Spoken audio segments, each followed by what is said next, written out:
I watched companies pour hundreds of thousands into marketing, chasing trends, outspending their competitors, throwing money at massive sales teams, giant ad campaigns, and content factories, trying to manufacture momentum. And at first, it made sense. That's what growth looks like, right?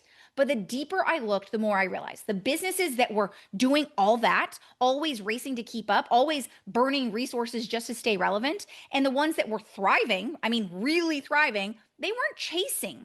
They weren't shouting louder. They had something else, a different kind of clarity, a positioning so strong they didn't have to convince anyone, a system so intuitive that clients sold themselves before the first call ever happened. And that's when it clicked. Success doesn't come from playing the game better, it comes from building a business that makes the game irrelevant. That's why I created the EasyS method, not to add more tactics, but to completely shift how we approach growth, sales, and retention across any industry. So the first pillar is all about becoming the only one, not just better, the only option in your space. We do that by identifying the innovation gap in your industry, those untapped and unsolved problems that your industry is begging to be solved. This gives us the data and clarity to develop and articulate your innovative method, that category defining work that you and only you possess that leads to not only changing your industry, but creating an entire movement.